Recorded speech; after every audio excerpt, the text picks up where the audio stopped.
Je donne à présent la parole à Madame Anna Sarwa-Tété.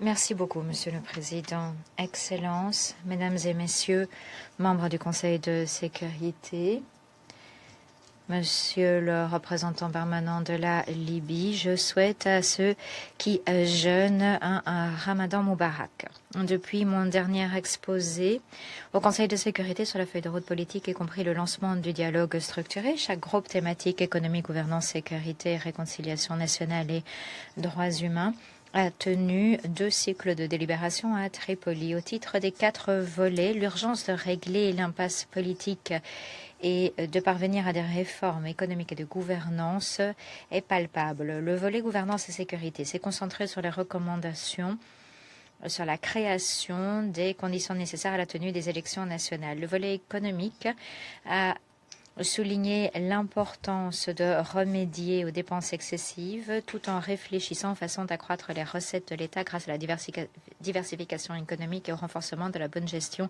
des finances publiques. Le volet réconciliation nationale et droits humains a appelé le pouvoir judiciaire à être à l'abri de l'influence politique et de la polarisation pour préserver son unité et indépendance. Le groupe des femmes s'est avéré être un mécanisme efficace de renforcement de la participation des femmes au dialogue structuré. La MANUN a facilité des réunions entre le volet gouvernance économie du dialogue structuré et les groupes de travail du processus de Berlin, ce qui a été l'occasion pour les Libyens de faire part de leurs priorités et d'échanger leurs positions sur le soutien international nécessaire pour engager les réformes essentielles et renforcer la gouvernance. Excellences, Monsieur le Président, je me félicite de la tenue d'élections municipales dans 3 municipalités à l'ouest le 7 février. Au cours des 14 derniers mois, les élections se sont déroulées dans 119 municipalités, ce qui est un énorme progrès en termes de gouvernance locale responsable. Qui plus est, l'élection de la 2e femme maire dans l'histoire de la Libye a récemment été annoncée. Excellences, Monsieur le Président, malheureusement, il n'y a guère eu de progrès entre la Chambre des députés et le Haut Conseil d'État pour achever les 2 premières étapes de la feuille de route malgré les efforts de la MANUL. Je vous avais déjà dit que les 2 institutions étaient parvenues à un accord sur la création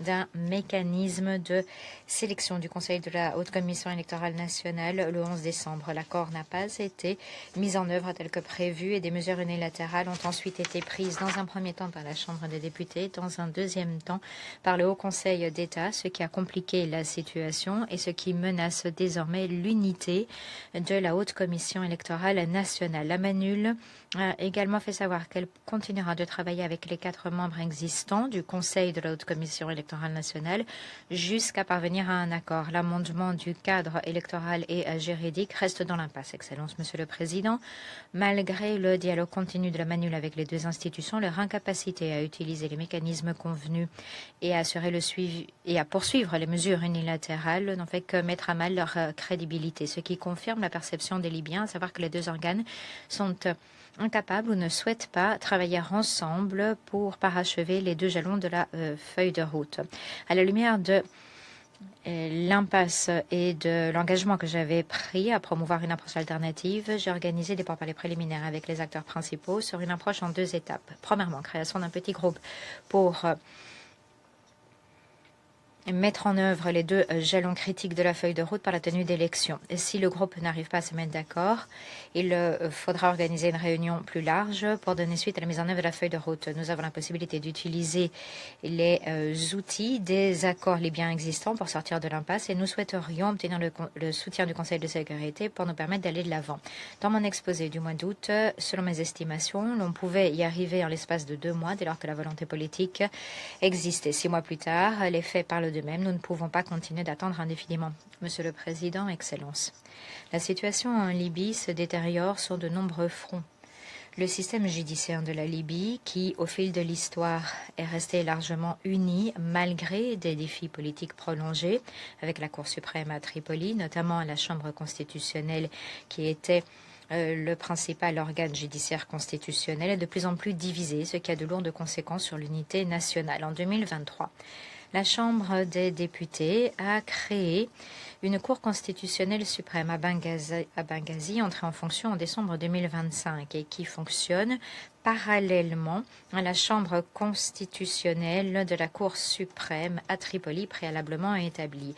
Il y a désormais des mandats concurrents, des arrêts qui se contredisent et des incohérences judiciaires. Le 18 janvier 2026, la Cour de Benghazi a rendu des arrêts annulant une décision de 2014 rendue par la Chambre constitutionnelle basée à Tripoli qui avait annulé le mandat de la Chambre des députés. Le même jour, la Cour basée à Benghazi a confirmé la loi numéro 1 de 2020 qui avait annulé la législation promulguée après août 2014 par le Congrès national général. À l'époque, le Congrès national général n'avait pas reconnu les résultats des élections parlementaires de 2014 qui avaient créé la Chambre des députés et continué de promulguer des lois. Cette impasse a pu être dépassée grâce à la négociation de l'accord politique libyen. Dans un deuxième temps, le 28 janvier, la Chambre constitutionnelle sise à Tripoli a déclaré que la loi numéro 1 était anticonstitutionnelle et contredisait les décisions précédentes prises par la Cour de Benghazi. Le 15 février, la Cour de Benghazi a rendu des arrêts annulant la décision du 28 janvier rendue par la Cour sise à Tripoli, a déclaré anticonstitutionnelle une décision préalable de la Chambre des députés de désigner le président de la Cour suprême à Tripoli. Je sais qu'il y a pas mal d'allers-retours, mais cela vous montre, Monsieur le Président, qu'il y a un processus qui est en train de cliver le pouvoir judiciaire libyen. Le 12 février 2026, le Conseil présidentiel a publié un décret transférant le journal officiel du gouvernement d'unité nationale et du ministère de la Justice sur la base d'une décision de novembre 2005 de la Chambre 6 à Tripoli. Une décision qui a rendu anticonstitutionnelle une loi de 2022 qui avait transféré le journal officiel à la Chambre des députés. Il y a également un différent quant à l'organisation du pouvoir judiciaire, y compris du Conseil judiciaire suprême, qui pourrait encore creuser les divisions. Les conséquences sont évidentes. Des décisions judiciaires parallèles contradictoires, hypothéquant l'unité du système judiciaire et juridique, affaiblissant l'administration de la justice en Libye, en privant d'effet le dernier mécanisme de responsabilisation des personnes chargées de la gouvernance, ce qui pourrait nuire au processus politique facilité par l'ONU.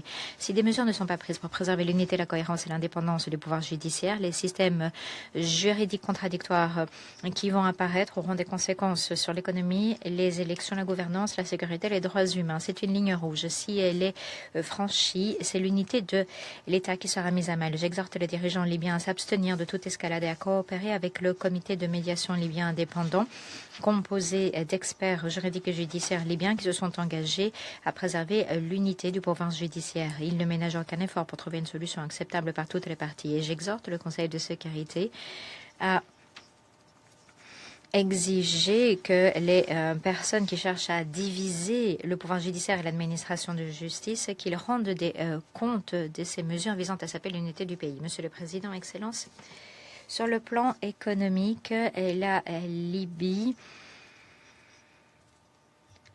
assiste à un ralentissement. Le peuple libyen fait face à des graves difficultés du fait de la dévaluation de la devise, une augmentation des prix, des pénuries de carburant et un mécontentement généralisé. L'absence d'un budget national unique et un manque de coordination des dépenses publiques en raison de l'existence d'institutions étatiques parallèles ainsi qu'une diminution des recettes pétrolières ont contribué à un déséquilibre des devises, ce qui exerce de plus en plus de pression sur les réserves à l'étranger et provoqué le déclin du dinar libyen. Le 18 janvier, la Banque centrale libyenne a dévalué le dinar pour la deuxième fois en 9 mois d'environ 14,7%. Cette mesure avait pour but de soulager les pressions des devises et de réduire l'écart avec le marché parallèle, mais la dévaluation a eu un impact sur le pouvoir d'achat des foyers les plus vulnérables. Voilà qui montre que le modèle économique actuel n'est pas tenable. Au cours des 2 derniers mois, grâce au dialogue structuré, la Banque mondiale et le FMI, aux côtés des experts économiques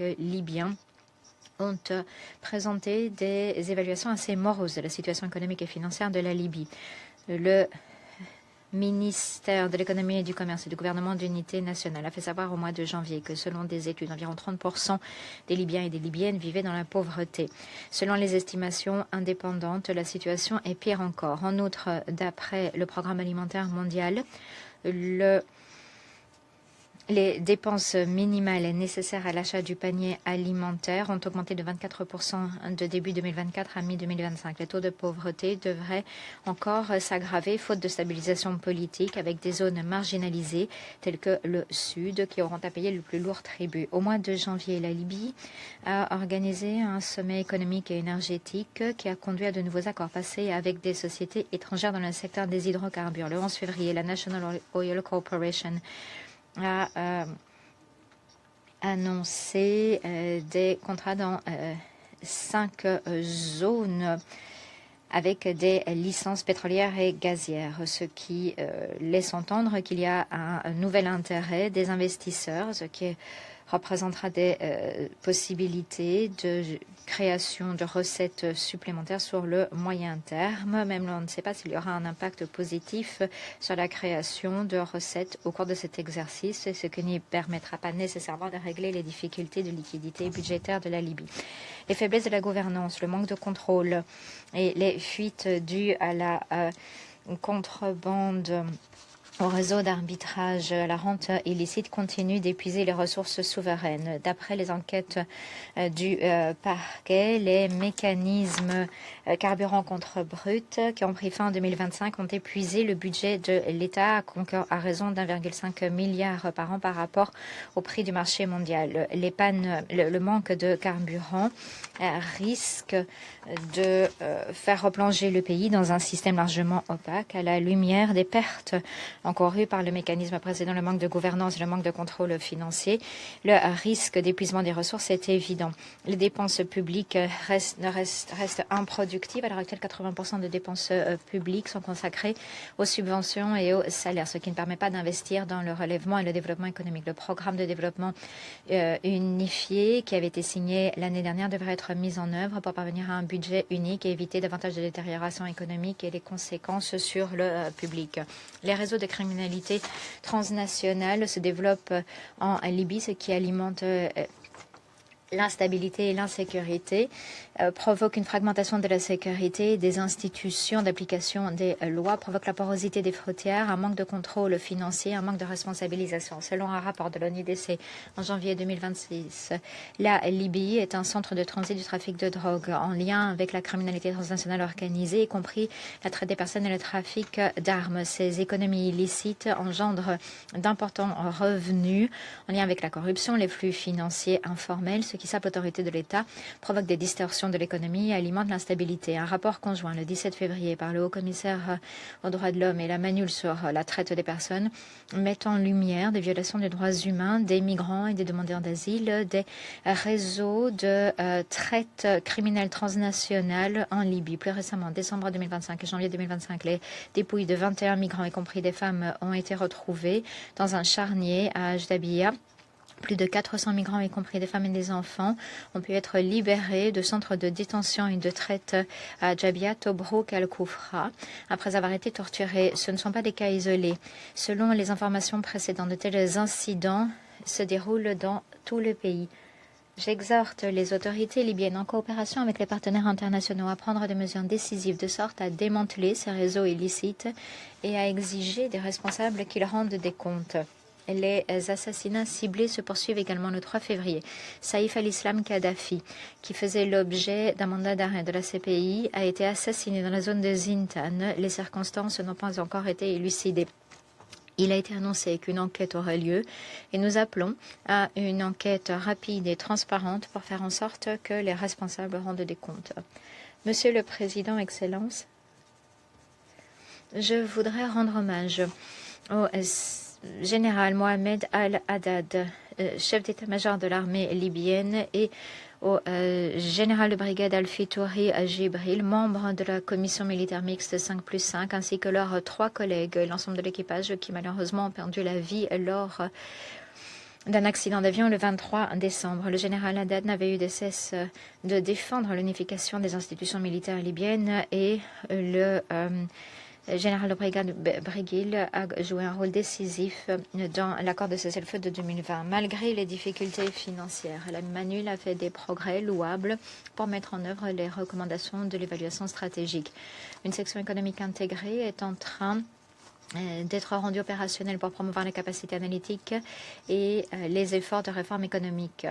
Et les efforts au titre du volet sécurité ont été consolidés en une seule section de réunification et de réforme des institutions de sécurité. Nous sommes en train de déployer des personnels supplémentaires dans l'est de la Libye. Nous nous efforçons d'améliorer le plus possible les gains d'efficience et ce, dans les limite des ressources disponibles. En conclusion, Excellence, Monsieur le Président, les conditions économiques se détériorent, la pauvreté et les pressions exercées sur la société vont croissant. Cette situation, en plus de l'insécurité, devrait être source de vives préoccupations. Étant entendu que ces conditions peuvent conduire à des difficultés politiques et sécuritaires imprévues, d'où la nécessité de travailler avec les Libyens et les Libyennes par le truchement de la feuille de route pour remédier à ces dysfonctionnements, à savoir un gouvernement divisé, un manque de coordination, des mesures unilatérales de part et d'autre, des dépenses ne faisant pas l'objet ni de coordination ni de contrôle et un système de subvention exploité à des fins privées. Cette conjugaison de facteurs que j'ai décrit aujourd'hui crée une situation hypothéquant l'intégrité territoriale et l'unité de l'État, ce qui aura des conséquences sur le pays et l'ensemble de la région. La seule façon d'aller de l'avant est de parvenir à un règlement politique qui rassemble les Libyens et les Libyennes. Il est essentiel que nos efforts collectifs, y compris les initiatives bilatérales, se complètent les unes et les autres pour aborder les principaux risques économiques et sécuritaires. Alors que nous cherchons à travailler avec toutes les parties prenantes concernées pour promouvoir la feuille de route, le soutien du Conseil de sécurité reste une condition sine qua non de notre succès. Je vous remercie. I thank Ms. Tete for her briefing.